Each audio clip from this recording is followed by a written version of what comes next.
But yeah, the PTSD was pretty rough. And I locked myself in a room at my mom's house for a long time. And I just did drugs. I would have girls come over in and out, and I just did drugs and just did drugs. And my addiction became a monster that was bigger than prison, bigger than gangs. And this is this time getting out. Yeah, horrible. And so how did you get through that? I had a standoff with the police. I went pretty far on meth. I got back on the meth to get off the heroin, to make the kick from heroin a little easier so I didn't have to go through that sickness, that body ache and all that. And again, not realizing that over the course of these years, methamphetamine has changed again with the chemicals they make it with, so it's now doing different things. My brain was not responding well to this. And like I learned this in addiction because I've worked in rehabs and stuff, and your brain changes. Your brain changes with the drug changes the drug. The drug also leaves lasting effects in your brain that don't come back. And my behavior is getting more erratic. I remember one day I had a girl over and I told her to leave, and I had a gun. I was suicidal. The meth would cause depression at a major rate too.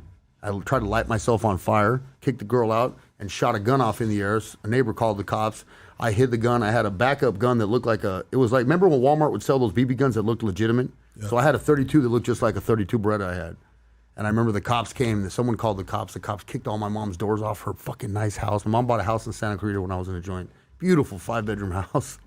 And these cops kick all the doors off, and mind you, I'm out of my mind on meth. I'm in like boxers sweating my ass off when they kick the doors off. Yeah. And the cops, they pulled me out, and they realized that the gun that they heard was a BB gun, they thought. So they just booked me for a BB gun and sent me to the psych hospital and kicked me out. Yeah. And I went right back to fucking doing meth. I came out, I remember take a bus home to my mom's house. And at this point, I'm going through a process of I'm taking over my mom's house. Yeah. My parents were so scared of my behavior that they literally moved downstairs and stayed downstairs in their own house. Damn. My dogs were scared. And then they went from gradually living downstairs to living in the living room where there was no doors where they could see every angle. Damn. My addiction got horrible. Horrible. And I didn't know. Like, for me, meth was a bigger monster than heroin. Huge. I mean, I couldn't stop it to save my life. And it was just making my life and my behavior just insane. And I would not get sucked up on meth. I would stay decent sized.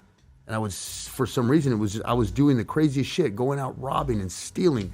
And some of my homeboys who knew my prison history started to pick me up and use me for fucking collections. So I'm going around on meth in this brand new Cadillac I had, this old Eldorado on 20s with a system, collecting money high on meth, not knowing why in the world I'm not being pulled over. It was just insane.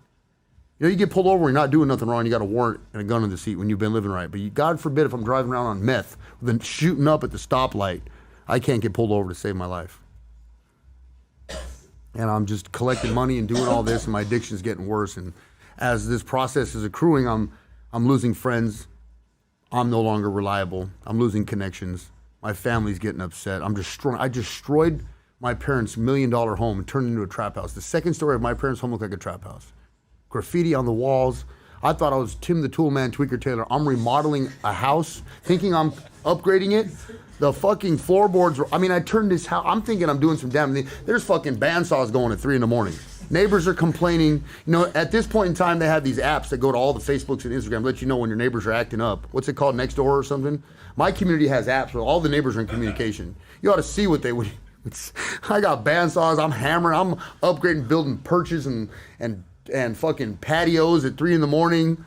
I got a tool belt on over some boxers and some Doc Martens. I look stupid.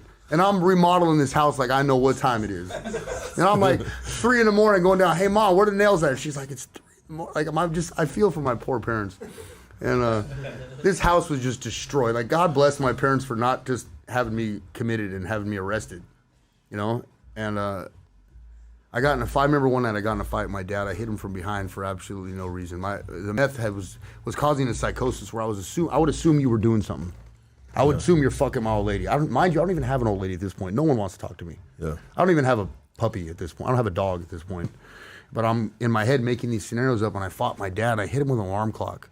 We got in this fist fight just, again, over some fantasy that my brain told me was happening because of meth. And